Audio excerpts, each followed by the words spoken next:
Type number 3 start करेंगे।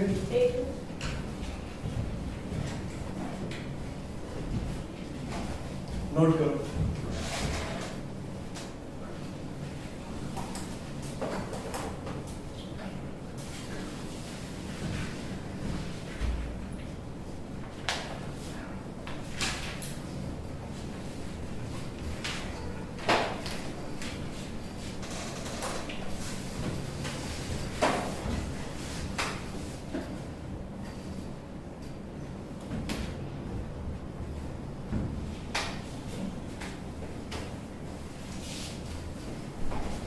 Type number 3 बहुत easy type है।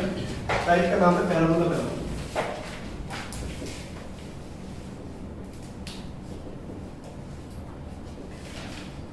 बेटा question fix, answer fix. Even जो आपके इंटरसेक्शन पॉइंट आएंगे वो भी फिक्स। क्वेश्चन ध्यान दो, क्वेश्चन बनाते हैं। Find the area of integration, find the area of given parabola, या पैराबोला नाम नहीं दिया। Find the area of given curve by using integration method. तो कर्व आपको दिया है x square is equal to 4y और y square is equal to 4x। ये कर्व दोनों क्वेश्चन में आपको दिए गए। क्वेश्चन के अंदर आपको खुद पहचानना होता है क्या। जब 3 पॉइंट थे तो आपको पता था 3 पॉइंट को ज्वाइन करके हम लाइंस बना देंगे और 3 लाइंस ऑफ ट्रायंगल का क्वेश्चन बनता है। दूसरे वाले में 3 लाइंस आई थी ऑलरेडी, और लाइंस की पहचान होती है, आइडेंटिफाई करने का तरीका होता है x और y की पावर 1 होता है पूरी लाइन। तीसरा पैराबोला, पैराबोला इसकी पहचान होती है x या y में से किसी एक के ऊपर पावर 2 मिलेगी, किसी एक के ऊपर पावर 2 मिलेगी। देखो x square is equal to 4y, यहाँ पे x की पावर 2 है तो इसका मतलब पैराबोला, और दूसरे की पावर 1 है। यहाँ पे y square is equal to 4x, y की पावर 2 है और x की पावर 1 है, तो ये भी पैराबोला। पैराबोला, पैराबोला के अंदर आंसर फिक्स कैसे होता है पहले उस पे आते हैं ट्रिक पे। इसके पॉइंट्स बनेंगे एलिमिनेशन के बाद 0 0 और 4 को। जब भी पैराबोला, पैराबोला टाइप आती है और उस टाइप में पैराबोला ओरिजिन से पास करते हैं। ओरिजिन से मतलब x square is equal to 4y, यहाँ पे भी कुछ प्लस माइनस में रहेंगे जैसे 2 3, और यहाँ पे भी नहीं है x के साथ, नॉर्मल है x square is equal to 4y। ऐसे यहाँ पे भी नहीं है, देखो y प्लस 2 का होल स्क्वायर नहीं है, नॉर्मल सिर्फ y का स्क्वायर, और यहाँ पे भी 4 के बाद ब्रैकेट में x माइनस 3 x माइनस 5 ऐसा कुछ नहीं, मतलब ये भी नॉर्मल पैराबोला है। और जब पैराबोला पैराबोला होता है तो डायरेक्ट एलिमिनेशन के बाद पॉइंट जो इंटरसेक्शन पॉइंट निकलते हैं, एक तो फिक्स है 0 0 और दूसरा फिक्स है ये जो आगे होते हैं यही होते हैं 4 को। अभी निकालना भी सीखेंगे। आंसर, फाइनल आंसर भी फिक्स है बेटा, जो आगे के पॉइंट है उन दोनों का multiply divide by 3 square unit, ये फाइनल आंसर है, ये कभी चेंज नहीं होता। अब आपको यहां तक ये सारी चीजें निकाल के पहुंचना है। करेंगे कैसे, ध्यान दो। सबसे पहले x square is equal to 4y, यहां से y की वैल्यू निकाल लेते हैं x स्क्वायर बाय 4, ये आ गई y की वैल्यू। प्रेजेंटेशन पहले सेम ही रहेगी। गिवन कर्व r, पहले वाले कर्व को फर्स्ट इक्वेशन मान लो और सेकंड वाले कर्व को सेकंड इक्वेशन मान लो, और ये तो आंसर का part. First equation, second equation. First equation में से x या y में से किसी भी एक की वैल्यू निकालो और कोशिश करो वैल्यू ऐसे निकालो तो इजी। अगर आप यहां से x निकालते तो रूट y हो जाता, वो थोड़ी सी टफ हो जाती। यहां से y निकाल के x स्क्वायर बाय 4 और इस y को पुट कर दो सेकंड इक्वेशन। सेकंड इक्वेशन है हमारे पास y square is equal to 4x, और अगर मैं यहां y की वैल्यू पुट करूं x स्क्वायर बाय 4 तो उसका स्क्वायर भी होगा, क्योंकि ये y की वैल्यू स्क्वायर किया तो x की पावर 4 डिवाइड बाय 4 का स्क्वायर हुआ तो 16 इक्वल टू 4x। ये 16 वहां जाके मल्टीप्लाई होएगा, x की पावर 4 इक्वल टू 64x। इसको यहां लाके माइनस करना है। गलती क्या होती है वो सुनो, आप x से x कट कर दो। अगर आपने x से x कट किया तो एक पॉइंट गायब हो जाएगा 0 वाला, वो नहीं निकलेगा। ऐसा नहीं करना। जब भी आप कभी पॉइंट फाइंड आउट कर रहे हो तो डायरेक्ट लेफ्ट राइट पे कट मत किया करो, कॉमन निकालो। x की पावर 4 से 64x लेफ्ट साइड पे आया इक्वल टू 0, x कॉमन निकालेंगे, x cube minus 64 equal to 0, दोनों पार्ट को 0 से इक्वेट करवाएंगे, x equal to 0, x cube minus 64 equal to 0, x cube equal to 64, x की वैल्यू 4 आएगी क्योंकि 64 होता है 4 का क्यूब, तो x इक्वल टू 4 आ गया और एक पॉइंट आ गया x इक्वल टू 0। लेकिन ये दो पॉइंट x के ही आए हैं, अभी हमें दो पॉइंट y के भी निकालते हैं। अगर हम x को 0 फर्स्ट इक्वेशन में पुट करते हैं, सेकंड में मत करना क्योंकि सेकंड से निकाला है हमने, फर्स्ट में करना, put x in equation first, यहां भी और यहां,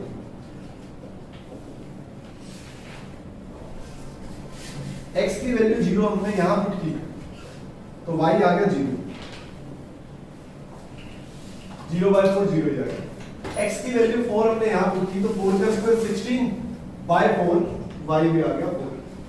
और मैंने आपको पहले से ही बता दिया था आने वाले पॉइंट 0 0 और 4 सेम हर क्वेश्चन। इसके बाद ग्राफ बनाएंगे, ग्राफ का एक मार्क्स होता है और अब ये ग्राफ रफली हो जाएंगे।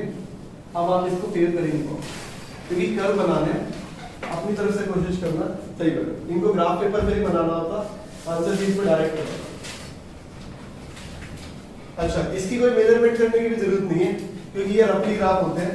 आपको पता है कि दोनों पैराबोला, पर पैराबोला में आपकी कमांड होनी चाहिए कि कौन सा पैराबोला कौन सा।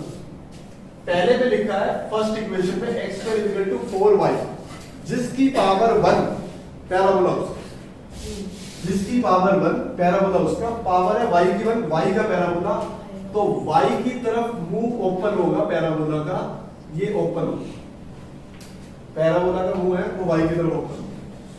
दूसरी वाली इक्वेशन y² = 4x, यहां पे x की पावर 1 x का पैराबोला और पैराबोला का मुंह खुलेगा x की तरफ। यही फेयर, जितना भी फेयर कर सकते हो हाईएस्ट इतना ही कर सकते हो, इससे ज्यादा नहीं कर पाओगे।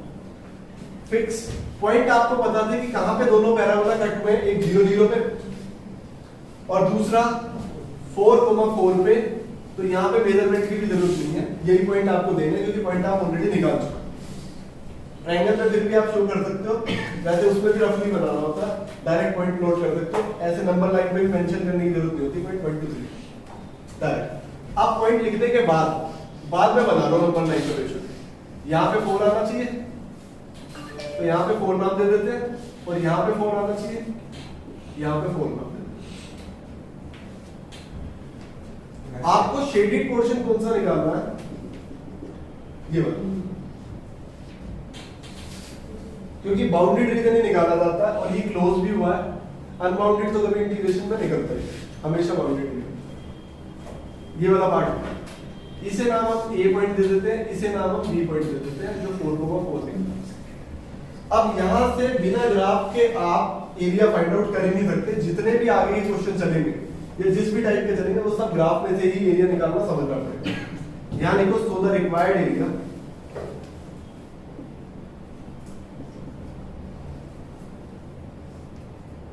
ये तो कंफर्म है कि 2 पार्ट आएंगे इंटीग्रेशन में, 3 नहीं आएंगे क्योंकि वहां 3 लाइंस बन रही थी, पहले वाले और दूसरे वाले में, और यहां 2 ही कर रहे। पहला पार्ट आपको यह समझना पड़ेगा कि जब हम इंटीग्रेशन से एरिया फाइंड आउट करते हैं किसी चीज का, तो उसमें ऊपर क्या और नीचे क्या। इंटीग्रेशन से एरिया फाइंड आउट करने के 2 तरीके होते हैं, एक होता है विद रिस्पेक्ट टू x और एक होता है विद रिस्पेक्ट टू y।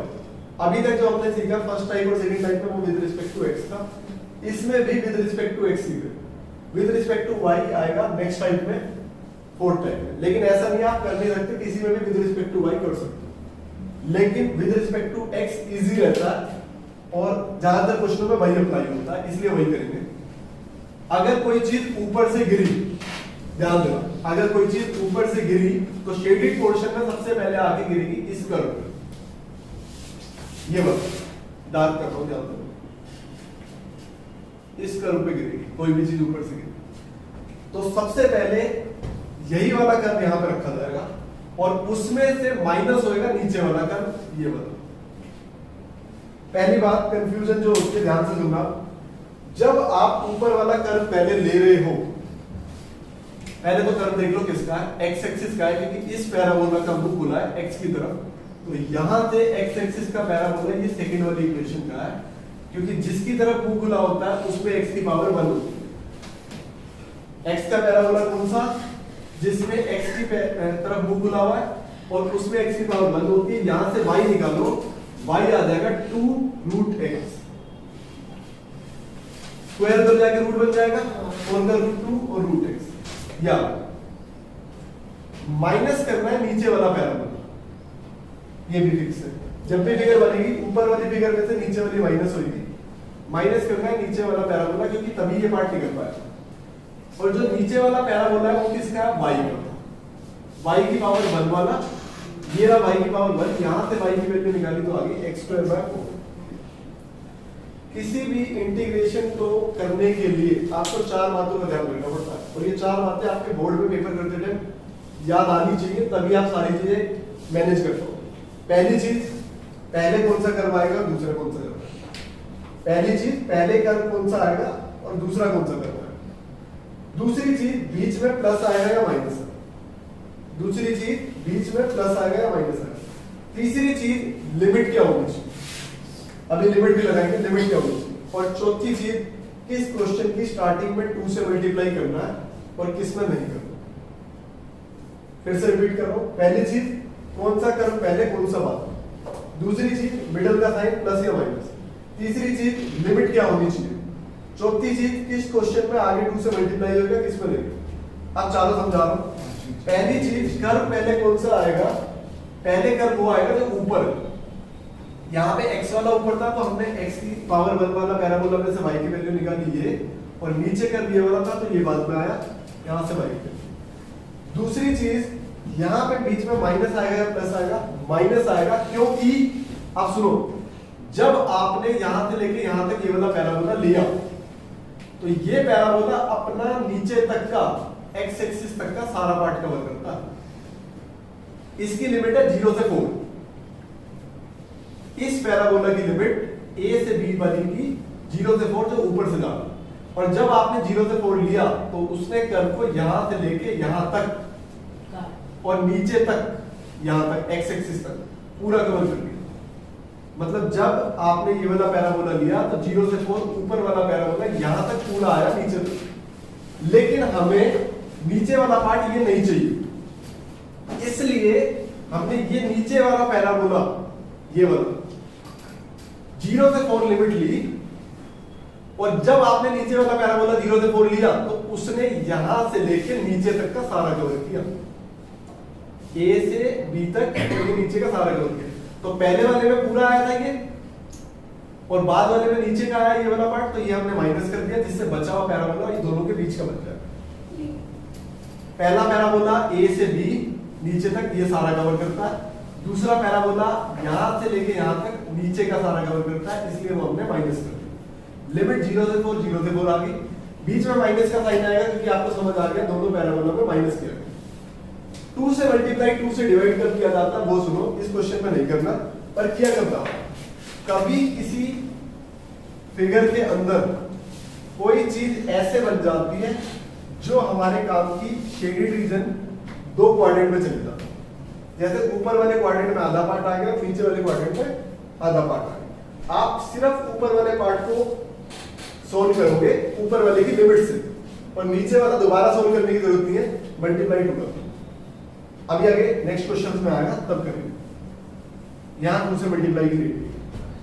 अब 2 ऐसे का ऐसे, रूट x का इंटीग्रेशन हो गया बेटा x की पावर 3/2 डिवाइड बाय 3/2 जो आएगा उसको अंदर मत रखो, इससे गलती ज्यादा हो जाएगी। बेटर है 3/2 को घुमा के आगे 2/3 बना के लिमिट से बाहर ही करो। लिमिट के अंदर सिर्फ वो पार्ट रखो जो x वाले, बिना x वाले पहले बाहर रखते हैं कांस्टेंट। माइनस इसका 1/4 पहले ही बाहर है, x² का इंटीग्रेशन किया तो x³/3, तो ये वाला 3 भी मैंने पहले ही बाहर कर दिया, इसको साथ लेके घूमने की जरूरत नहीं। 4/3 ऐसे का ऐसे। अब ये बात भी आपको टिप्स से याद रहनी चाहिए कि अगर किसी की भी पावर 3/2 होती है तो बिना सोचे समझे जो लिमिट आप यहाँ पुट करने वाले हो, एक बार उसकी पावर 1 और एक बार वो रूट में रखो, मतलब यहाँ पे हो गया 4√4। चाहे यहाँ पे 4 हो, 8 हो, 2 हो, जिसकी भी पावर 3/2 है, एक बार वो सिंपल, एक बार रूट। -0 पुट करोगे तो 0 हो गया। -4 × 3 12 हो गया। x क्यूब के अंदर जब आपने 4 पुट किया तो 64 और 0 पुट किया तो -0। अब 4√4 2 होता है, 2 × 4 8, 8 4 32/3 माइनस 12 से ये कैंसिल हो रहा है 4 के टेबल पे, 4 3 और ऊपर 16, तो ये होगा 16/3। 32/3 - 16/3, 16/3 स्क्वायर यूनिट। आंसर मैंने आपको पहले ही बता दिया था, ये मैच, ये आंसर की वेरिफिकेशन। इंपॉर्टेंट क्वेश्चन है ये भी, बट ये कम पूछा जाता है क्योंकि ये आंसर इसके पहले से पता होते हैं हमें।